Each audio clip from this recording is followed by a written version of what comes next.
Bonjour tout le monde, bienvenue à un épisode de C'est quoi ta spécialité? Aujourd'hui, on a eu la chance de recevoir Dr. Chargui, qui est une pathologiste qui travaille présentement dans le réseau McGill, mais qui a fait ses années de médecine avant à l'UDM. Oui, ça a vraiment été une belle discussion, encore une fois. Elle a été super gentille. Elle a répondu à beaucoup de questions qu'on avait par rapport à la pathologie, qui est un domaine un peu méconnu en médecine. J'ai l'impression que c'est comme un monde à part que la plupart des médecins ne connaissent pas vraiment. Puis, ouais, dans le fond, c'était vraiment le fun de l'entendre sur cette profession qui est comme... où il y a beaucoup de curiosité puis d'attention aux détails. Puis elle a vraiment aussi une belle flexibilité d'horaire puis un bon mode de vie dans cette spécialité-là. Donc, je pense vraiment que c'est un domaine à aller découvrir. Ouais, intéressant. Bon épisode. Bon épisode.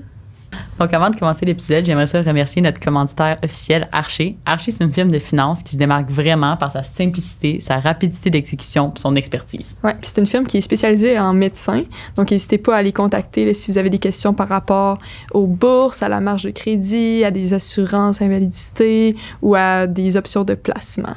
Oui, puis en plus, les rendez-vous sont gratuits. Donc, on met le lien en dessous du vidéo. Pour vrai, vous ne perdez rien à aller les rencontrer. Ça vaut la peine.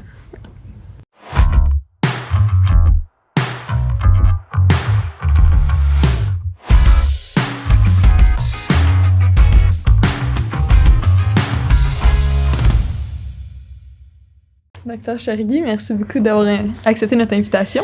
Merci de m'avoir invitée. Donc, nous, on aime ça commencer en revenant un peu dans le temps. Donc, vous, quand vous étiez jeune, secondaire ou primaire même, est-ce que vous saviez que vous étiez intéressé par la médecine? J'étais pas mal toujours enlignée vers la médecine, à part comme tôt, là, où je voulais être dessinatrice pour Disney, mais rapidement, au secondaire, début secondaire, je savais que je voulais faire de la médecine. Je savais que je voulais un travail où je pouvais aider les gens. Et j'ai toujours eu ce côté curiosité intellectuelle et j'aimais beaucoup la bio, le corps humain. Alors, ça a été juste comme naturel de m'enligner vers la médecine. Est-ce que vous êtes allé directement en sortant du cégep? Non. En fait, mes notes n'étaient pas assez hautes. Alors, j'ai fait un bac en sciences biomédicales pour ensuite appliquer en médecine, ce qui est comme la meilleure chose, parce que j'ai rencontré mon mari dans mon bac. Ah ouais? Et on est... À quelle université? À l'Université de Montréal. OK. Ouais. Puis ensuite, vous êtes allé en médecine à quelle... À l'Université de Montréal aussi. OK. C'est ça, c'est juste après à la résidence où j'ai bougé vers McGill. OK. Puis une fois rendu en médecine, est-ce que vous saviez déjà que vous vouliez aller en pathologie en rentrant?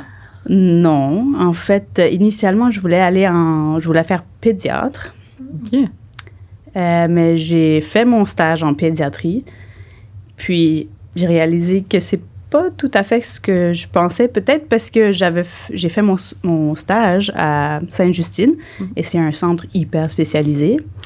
Alors, ça n'a peut-être pas donné la vraie couleur de ce qu'est la pédiatrie, et j'ai vu des cas comme très lourds. Alors, ça m'a fait un peu peur. Alors là, je me suis dit, bon, je vais explorer d'autres options, puis j'ai fait plein d'autres petits stages. La patho, en fait, moi, j'ai un biais parce que ma mère est pathologiste.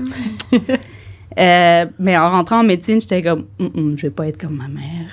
Alors, j'ai essayé de tout explorer à part la patho. Ensuite, je me suis dit, bon, on va essayer un stage en patho, puis on va voir. Puis finalement, mon stage était vraiment bien. Mais, tu sais, souvent, les gens vont en médecine puisqu'on veut aider les gens à avoir un contact direct avec les gens. Mais j'ai beaucoup réfléchi lorsque j'ai dû appliquer pour la résidence. Il faut faire comme un self-reflection, genre vraiment penser à ce qu'on veut faire à long terme, qui on est vraiment et ce qui va marcher à long terme. Et me connaissant, je suis quelqu'un de très comme émotive, je prends tout à cœur et j'ai longtemps pensé à médecine familiale, mais je me suis dit, à long terme, je pense que je vais trop prendre à cœur l'histoire des patients puis me mettre à 300%. Puis avoir ça qui tourne dans la tête le soir. Tout le temps. Alors, je me suis dit, peut-être à long terme, c'est mieux que je me protège de ça, que j'aide quand même les gens, mais je me mette un peu en rétrospect, derrière le rideau.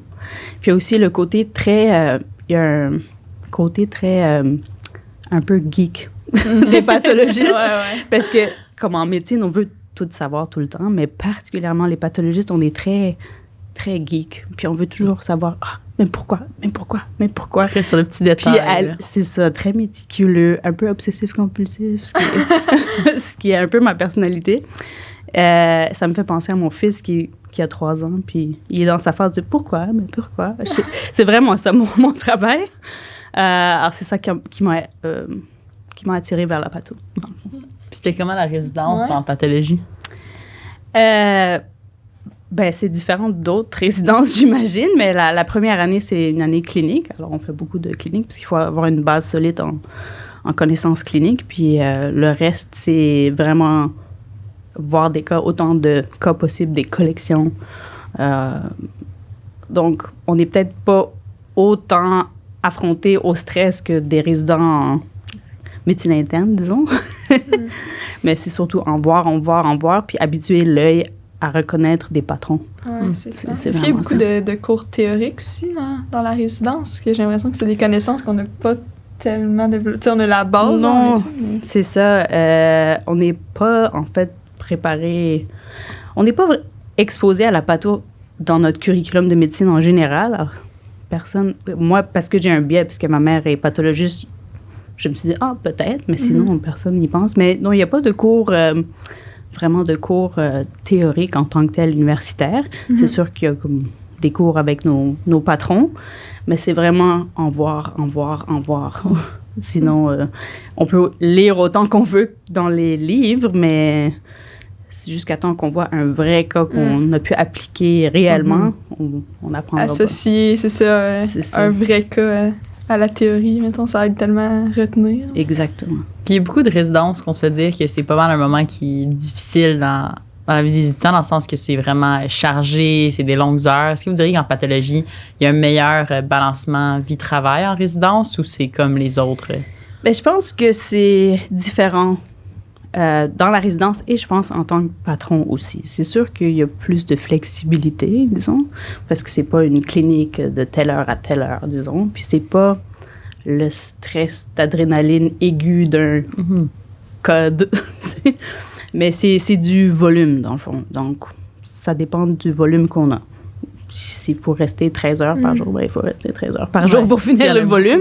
Mais disons qu'il y a une flexibilité. Si je dois rentrer un peu plus tard parce que mon fils a un rendez-vous, par exemple, je peux, mais je quitte un peu plus tard. Donc, il y a ça. Puis la résidence, elle reflète la même chose. Puis, c'était comment vous avez dit que c'est beaucoup en voir pour en apprendre sur le tas? Fait que là, quand vous faites la résidence, vous devenez pathologiste. J'ai l'impression qu'en résidence, vous devez être plus surveillé un peu. Il y a quelqu'un qui regarde un deuxième œil votre travail, mais c'est comment une fois que vous devenez pathologiste, la transition doit quand même être stressante. C'est un peu intense, oui. Parce que contrairement aux résidents plus cliniques qui font les gardes, qui sont, eux, la première ligne sur les étages, c'est sûr que un résident en patho, il y a toujours un filet un peu de sécurité. Il y a le patron qui passe derrière. Parce qu'on a une quantité limitée de tissus, on ne peut pas donner comme toute la liberté aux résidents. La première année a été un peu d'être patron était un peu intense, mais c'est l'année où on apprend le plus en même temps, parce que c'est les choses vraiment pratiques, c'est plus la théorie. Alors là, qu'est-ce que je fais avec le tissu limité que j'ai? Et il faut être pratique. Comme je peux aller, comme j'ai dit, il y a la curiosité intellectuelle, puis on veut toujours savoir pourquoi, mais pratiquement, est-ce que je me bats avec cette question, oui ou non? Est-ce que ça va changer quelque chose à la prise en charge du patient, oui ou non? Il y a quand même un gros impact à vos décisions, tout le traitement. C'est ça. Ouais. Et comme j'ai dit plus tôt, il n'y a pas le stress aigu d'un code ou d'être à l'urgence, mais il y a le stress de, OK, ce que moi je dis, là, noir sur blanc, ça va comme ils vont peut-être enlever sa vessie, tu sais, ou donner de la chimio ou quelque chose. Alors, il faut vraiment y penser. Genre en patho que les autres, j'ai l'impression que quand on reçoit un médecin reçoit un résultat de patho, ils prennent ça comme pour du cash, là, on peut dire que c'est comme, vu que c'est souvent le gold standard. Le dernier mot. Ouais, c'est ça. C'est comme la meilleure méthode de diagnostic. C'est ça. Donc, c'est une lourde charge, mais super gratifiante quand on peut faire une différence. Et il faut savoir nos limites. Et c'est ça qu'on apprend durant la résidence. Et c'est ça qui est évalué lors de l'examen du Collège royal aussi. Oui, il y a une compétence de base, là. Il faut avoir des connaissances, mais aussi, est-ce qu'on est sécuritaire? Est-ce qu'on connaît nos limites? Est-ce qu'on va aller demander à un collègue lorsqu'on on atteint nos limites, oui ou non. Mais c'est ça, moi, ça fait 5 ans maintenant que je travaille, puis j'hésite toujours pas à montrer comme... Moi, ma surspécialité, c'est la pathologie de la peau. Je suis dermatopathologiste. Donc, toutes les lésions mélanocytaires, est-ce que c'est un mélanome, oui ou non? Alors, dès que c'est un peu borderline, j'hésite pas à montrer, parce que il y a un bout du patient qui va partir si je dis que c'est un mélanome. Ouais, ça va mieux deux paires de yeux que juste une. C'est ça. Et j'ai un patron qui nous disait toujours, on fait jamais un diagnostic de cancer après 5 heures. Si tu hésites, laisse-le à demain. Il revient. Trop fatigué. On a du café, on a une bonne nuit de sommeil. Après, on le regarde à tête reposée. Puis est-ce que c'est ça, tous les pathologistes doivent se sous-spécialiser dans un organe en particulier? Ou non. En fait, parce que je travaille dans un centre tertiaire, un centre universitaire, il faut être surspécialisé, mais les pathologistes en général, si on travaille dans un hôpital plus périphérique, on fait de tout. Tous les organes, autopsie, tout. Est-ce que ça arrive que des gens qui travaillent dans un centre périphérique, vous les envoient dans le centre tertiaire pour que vous regardez, par exemple, un morceau de peau qui est plus spécialisé? Ouais. C'est ça. En plus, les mélanomes, peut-être mélanomes, les gens sont très anxieux quand ils ont ça. Alors, on reçoit beaucoup de consultations de l'extérieur aussi. Sous forme de photos, ça, souvent? Non, ils nous envoient les lames, le matériel, les spécimens. Ça prend combien de temps, juste par curiosité, là, tout ça? Ça dépend des cas. Mais d'habitude, en dedans de quelques jours, on devrait avoir un résultat, surtout si c'est quelque chose d'urgent. Parce que les cliniciens attendent des réponses pour la prise en charge des patients. Puis dans votre choix de sous-spécialité, on dirait que je suis comme curieuse de comment vous choisissez ça. Tu sais, c'est que vous aimez les pathologies ou que vous aimez... Tu sais, j'ai l'impression qu'il y a aussi beaucoup le côté... La beauté des images, en fait. Oui, c'est vrai. C'est un peu bizarre parce que c'est comme une joke quotidienne presque, parce que nous, on regarde ça, on fait comme « Ouh! » Mais c'est un cancer vraiment méchant, tu sais. Ah ouais. On fait comme « Ouh! » C'est vraiment beau pour nous, mais c'est vraiment mauvais pour le patient. Mais oui, c'est vraiment comme la fascination devant le côté cellulaire, comment ça envahit ou comment ça évolue. C'est ça qui m'a intriguée aussi. Puis je suis quelqu'un de très visuel. J'avais un côté artistique avant ma médecine que je retrouve un peu dans la pathologie. Mais la question, c'était plus pour la patho ou la dermato? Plus la dermato. Dermato-patho, c'était en cours de route. C'était pas mon plan. Mais la dermato m'a toujours intéressée aussi. Moi, en rentrant en patho, je me suis dit, OK, je suis tannée d'étudier, je veux juste finir. Alors, je me suis dit, je vais être pathologiste générale. Et puis, ça m'intéressait d'aller faire comme du dépannage en région, puisqu'on manque de pathologistes au Québec. Alors, je me suis dit, je vais aller à Val-d'Or, je vais aller à Rivière-du-Loup, je vais aller faire ici et là. Ça m'intéresse de rester plus large et de finir d'étudier plus tôt. Alors, je vais faire ça. Alors, j'ai commencé à faire des stages dans des hôpitaux un peu plus périphériques. Et tout le monde m'avait dit « dermatopathe, comme si tu as un intérêt, si tu deviens bonne en dermatopathe, tout le monde va vouloir t'engager parce qu'on n'est vraiment pas bon en dermatopathe au Québec. » Ah ouais? Et ça m'a toujours intéressé la dermato. Alors, je me suis dit « bon, pourquoi pas? » Alors là, j'ai commencé à regarder. Puis une fois que, à McGill, puisque je travaille à McGill, on a vu que, mais elle a un intérêt en dermatopathe. Mon mentor s'approchait de la retraite. Ils se sont dit, elle est intéressée en dermatopathe, on va la guider vers ce choix-là. Puis ça les éloigne, les étoiles se sont alignées, puis je suis en dermatopathe, puis je suis super contente. C'était un fellowship, dans le fond, de 1 an, ça? Oui. Ouais. C'est ça.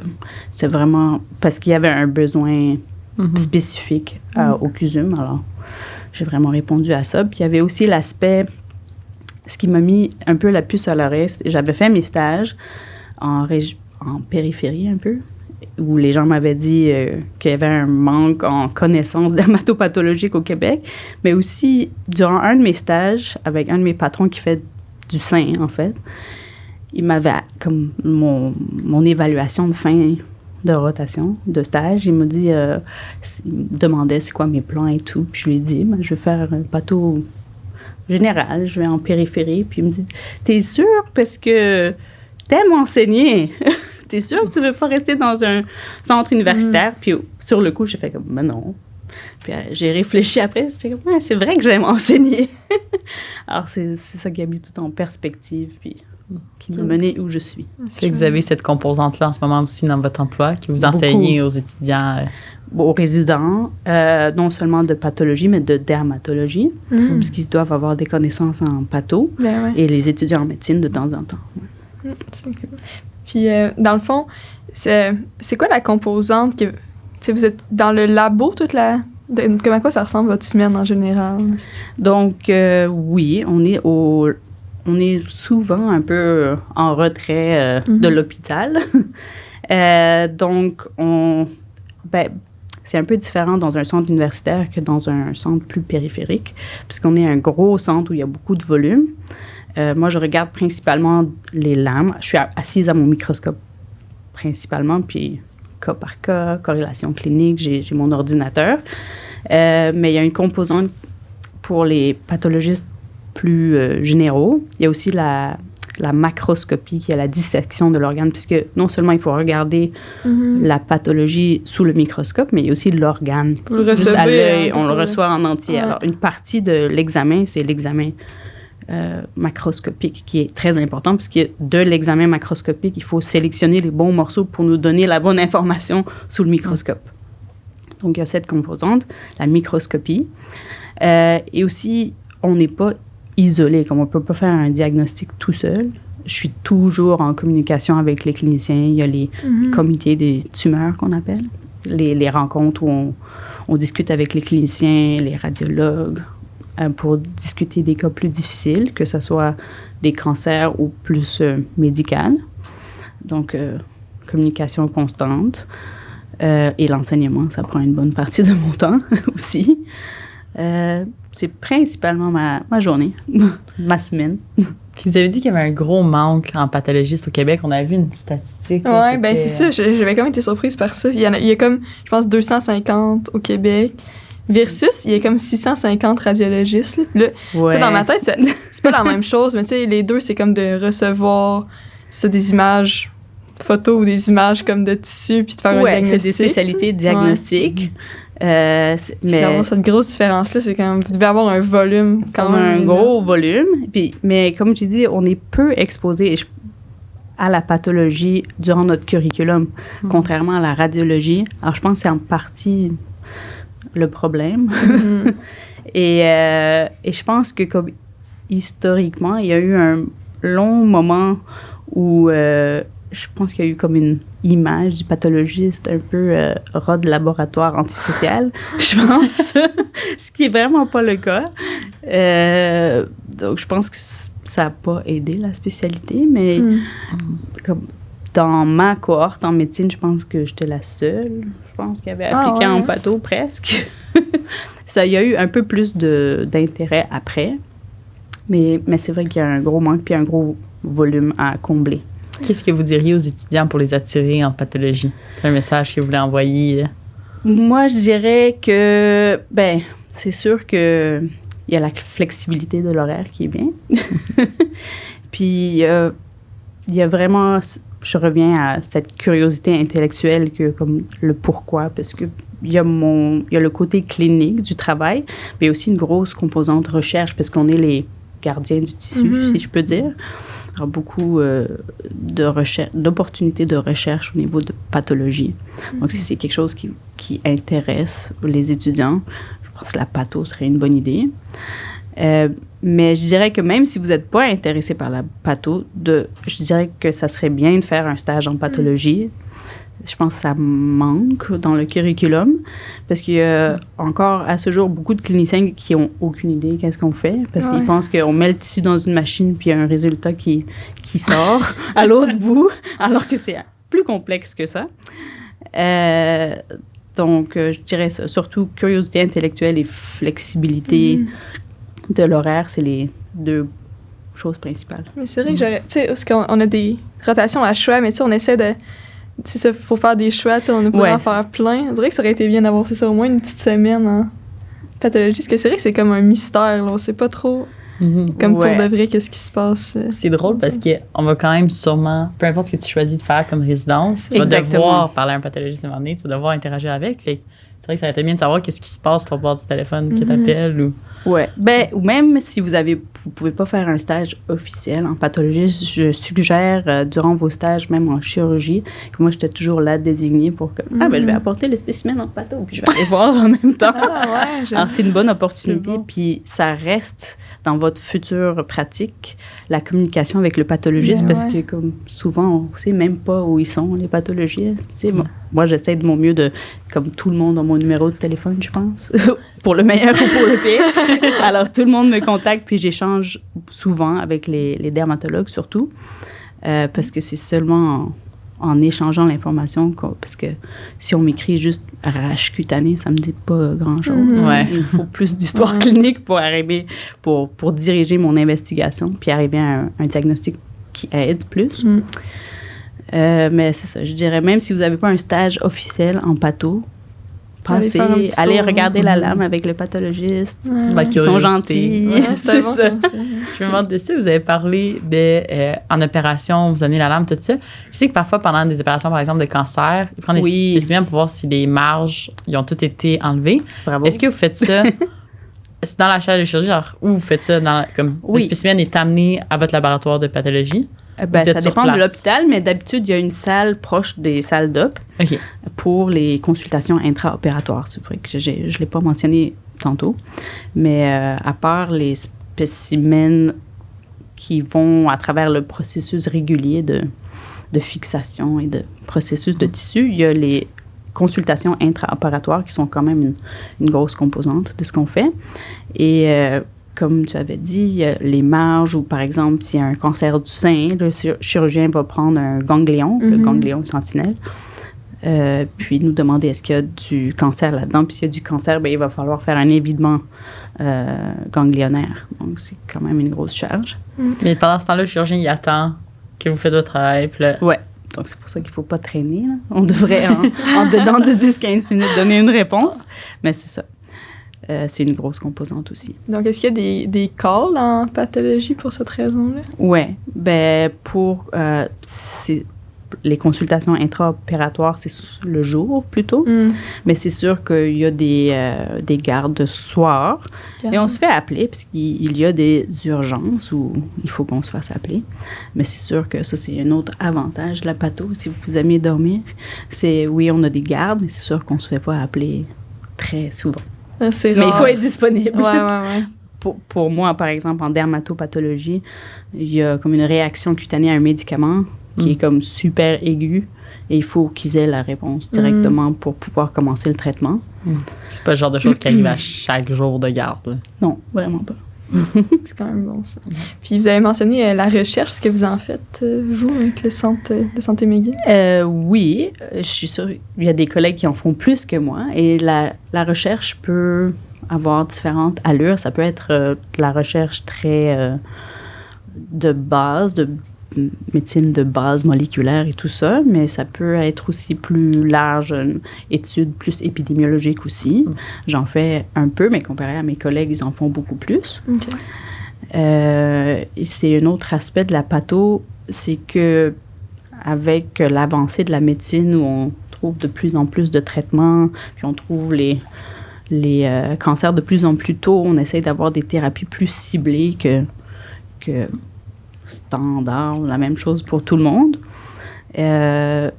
Donc, étant les gardiens du tissu, on a notre charge, on a notre responsabilité pour tester le tissu, pour voir quelle thérapie va fonctionner le mieux pour le patient. Tester au niveau moléculaire quelle mutation ce cancer a, comme ça on peut mieux cibler les thérapies pour le patient. C'est Moi, je intéressant. me demandais aussi, c'est un peu pas rapport là, avec ce qu'on disait, mais j'avais entendu dire aussi qu'en pathologie, c'est vous parfois qui pouvez faire des autopsies. Oui. Qu'est-ce que c'est ça? Fait que c'est une autre composante. Est-ce que les gens font genre une spécialisation là-dedans après? Ou? Ben, en tant que pathologiste général, il va toujours en avoir. C'est sûr que dans un centre universitaire, théoriquement, tout le monde peut en faire, mais souvent, c'est quelqu'un qui a plus un intérêt en cardiovasculaire ou quelque chose comme ça qui va faire les autopsies. Mais c'est une composante, c'est sûr, de la pathologie. Mais c'est pas la plus grosse composante. Souvent, les gens associent patho à la mort, mais c'est pas... Je pense que dans ma famille, les gens pensent ça. C'est ça. Et j'ai eu des conversations intéressantes dans le bus ou dans le métro avec des gens. Ils font comme « Hein, toi, tu fais des autopsies? » Oui, mais c'est pas la seule chose que je fais. Vous en faites? Oui, moins maintenant, parce que je me suis plus concentrée en dermatopathe, mais oui, j'en fais. OK. Y a-t-il d'autres mythes que vous entendez souvent, tu sais, que les gens vous disent quand vous dites que vous êtes pathologiste, que vous aimeriez ça qu'on défasse aujourd'hui, là? Comme j'avais dit plus tôt, c'est comme des rats de laboratoire. Et c'est pas comme magique, notre travail. Et des fois, je pense que les gens pensent qu'on est comme devin, puis on regarde la lame, puis on a toutes les réponses, comme j'avais dit plus tôt.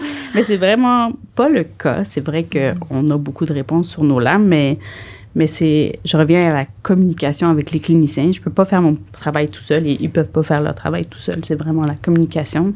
Beaucoup de travail d'équipe. C'est ça. Et si on me donne pas grande information sur la requête, ce qui est l'information que je reçois, je peux pas en donner trop non plus. Alors, et n'hésitez pas, votre pathologiste, comme il est rejoignable, il va vous parler, ils sont gentils. Appelez votre pathologiste, c'est pas un mystère. Donc, mettons, c'est ça, vu que vous prenez en compte l'information clinique, tu sais, vous n'allez pas perdre le reste de la médecine, un peu plus de genre l'histoire, l'examen physique, etc. C'est sûr que je suis peut-être pas autant rodée que quelqu'un qui est en médecine, mais c'est très important l'aspect clinique parce que ça dirige nos investigations. Puis, par exemple, dans ce que je fais, en dermatopathe, il y a comme tellement de rash cutanées. Alors, il faut que je m'enligne, OK, mais c'est quel genre de rash? Est-ce que c'est papulo-squameux? Est-ce que c'est un rash annulaire? Et avec ce qu'on me donne, je peux déterminer c'est quoi le diagnostic différentiel. Sinon, alors ça donne plus une petite idée de ce que vous allez peut-être voir. Là. Exactement. Et comment diriger ma réflexion par rapport à mes observations microscopiques. Puis, est-ce qu'au jour le jour, vous avez beaucoup de slides donc, qui sont vraiment différentes? Est-ce que c'est redondant ou en général, vous avez beaucoup de cas différents ou même les slides qui sont du même, peut-être 2 personnes avec la même maladie ne doivent pas se ressembler nécessairement? Pas du tout, c'est ça. Ben, c'est sûr qu'il y a ce qu'on appelle le bread and butter, c'est comme il y a la routine, tu sais, mais c'est très variable. OK? Et même, je dis aux résidents, des fois, ils se disent, il y a les cas de routine, j'en ai déjà vu, ça y est, je peux passer à autre chose, mais je leur dis, continuez à regarder la routine parce que comme une kératose séborrhéique qui est comme rien, peut avoir l'air vraiment variable. Alors, et elle peut être un peu irritée. Alors, juste le fait d'en regarder comme 300, ils sont toutes un peu différentes. Alors, il faut savoir les reconnaître. Ou comme un grain de beauté. Tu sais, ça a l'air différent. Il y a plein de variantes de grains de beauté. Et selon l'âge aussi, ça peut avoir des variantes. Alors, même si le diagnostic final est pareil, sous le microscope, ça peut avoir l'air différent. Alors, il y a toujours une surprise. Puis l'attention au détail, c'est cool. Oui, ça, c'est mon côté obsessif-compulsif. Puis vous en passez combien dans une journée, mettons? Ou combien de temps vous passez par cas? C'est variable. Il y a des cas où on la met 1 minute, on a le diagnostic, ça va. D'autres, comme je disais, les lésions mélanocytaires, est-ce que c'est un mélanome? Non. Ça peut prendre un peu de temps parce qu'on regarde la première lame. Là, on demande des niveaux. On coupe plus dans le tissu, on demande des marqueurs. On peut demander du moléculaire et si le va-et-vient, j'appelle le clinicien. Alors, ça peut prendre quelques jours. Alors, le volume que je fais en dedans d'une journée est variable. Certaines journées, c'est comme, puis je passe. Et d'autres, je suis comme, j'ai juste fait 3 cas. Mais c'est des longs cas. C'est ça, des gros cas complexes. Ou certaines journées où il faut juste demander des niveaux, des marqueurs. Alors, et ça attend. Il faut que j'attende le lendemain pour finaliser le cas. Alors, c'est assez variable. Est-ce que ça arrive souvent que vous recevez des échantillons qui ne peuvent pas être lus? Pas souvent, mais ça arrive. Et surtout que ça arrive rarement, mais ça, c'est un truc qu'il faut toujours flaguer, que surtout que les biopsies deviennent de plus en plus petites à cause de nos techniques plus avancées. Des fois, c'est tellement petit que... C'est bien pour le patient parce que ça fait... C'est moins invasif, mais c'est ça. Mais des fois, ça reste sur une pince, puis ça va pas dans le pot. Alors, des fois, on a des surprises comme « Ah, mais on n'a rien reçu en patho. » Donc, ça arrive des fois.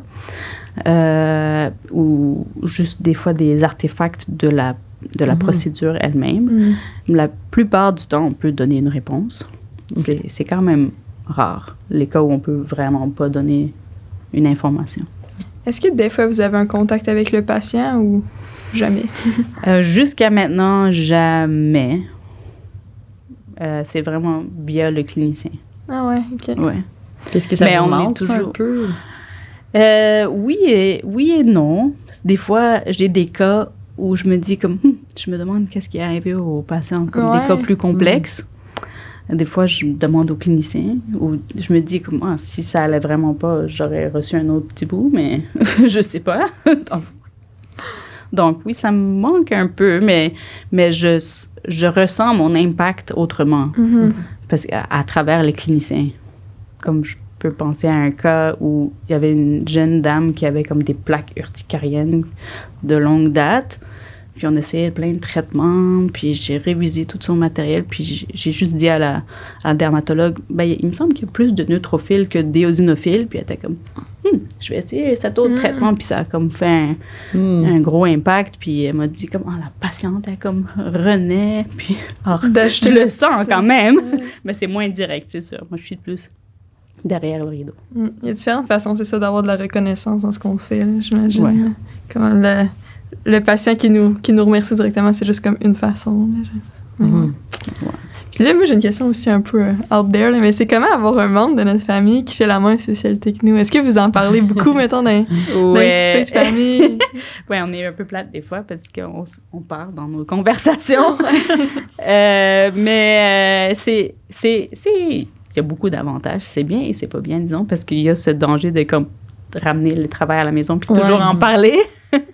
Mais c'est sûr que on se comprend entre nous, comme le stress qu'on a, les cas complexes, on peut en discuter. Alors, c'est bien.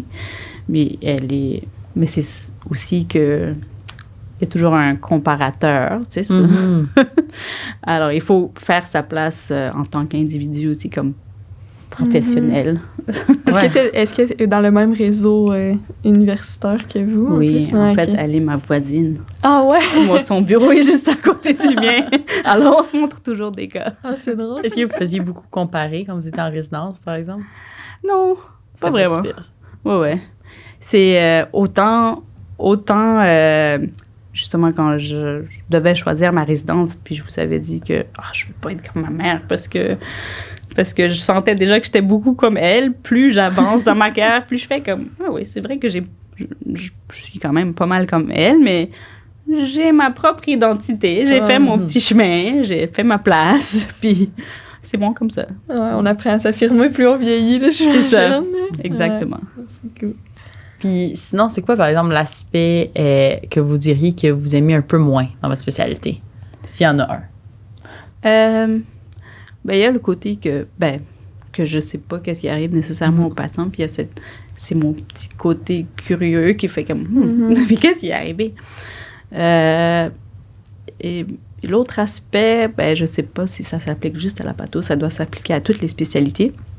Il y a le côté comme administratif, politique, un peu de la médecine. On se le fait dire souvent. C'est ça. Qui est un peu plate, mais on peut pas y échapper. Et je pense que c'est important d'en tenir compte et de participer parce qu'on peut pas rester isolé dans notre bureau puis juste faire nos cas. Parce que je pense une partie du fait qu'on est allé en médecine, c'est qu'on voulait aider, puis on peut aider les patients directement, mais on peut aussi aider au niveau systémique, disons. Donc, aller dans des comités, aider au niveau administratif, que ce soit FMOQ ou FMSQ ou comme on veut. Je pense que c'est important pour que le système lui-même change pour promouvoir le bien-être populationnel, disons. Puis par curiosité, est-ce que vous finalement allez faire des places en région? Donc, est-ce que parfois vous allez travailler quelques semaines ici là en région ou c'est un projet qui est tombé à l'eau? C'est pas mal tombé à l'eau. Mais là, je me dis, j'ai mon exotisme et mes aventures via mes voyages et pas par mon travail. Ouais. Je suis déjà assez comblée avec mon travail. Ça va être plus difficile avec une famille aussi, juste partir, dire moi, je m'en vais 3 semaines là-bas, puis je reviens. Oui et non, ça dépend des personnalités. Moi, j'ai toujours été quelqu'un qui aime son cocon aussi. Mais ça serait possible. Disons, mais je suis encore plus ou moins au début de ma carrière en train de trouver un équilibre, justement.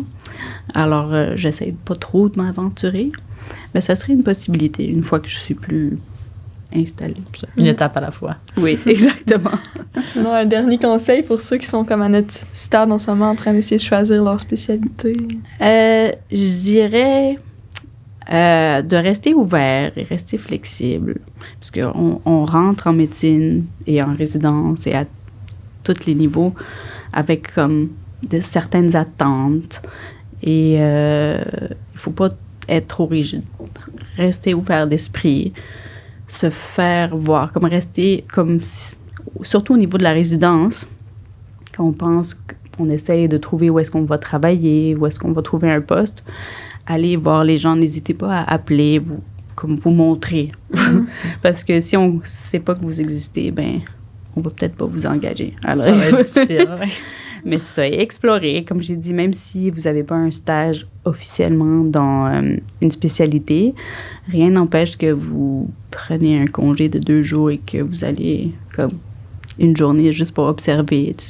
Ça peut faire un gros changement. Comme chez une de nos résidentes qui est au point de finir, elle était sûre qu'elle voulait faire gynéco. Puis elle était rendue presque au point d'appliquer pour sa résidence. Puis elle nous a croisés comme dans un kiosque, genre, à la journée des étudiants ou des résidents. Puis elle s'est dit je vais venir 1 semaine. Puis ça a changé sa vie. Oh. Elle n'avait jamais réalisé c'était quoi la patho. Alors... c'est quand même vraiment différent. Ouais. C'est ça. N'hésitez pas à peut-être sortir du moule, des fois. Poser des questions. Communiquer encore. Merci beaucoup. C'était vraiment une belle discussion. On a vraiment été contente de vous avoir. Oui, vraiment. Puis pour les auditeurs, n'oubliez pas d'aimer notre page Facebook, de vous abonner à notre chaîne YouTube, puis parlez-en à vos amis si vous aimez notre podcast. Merci. Merci.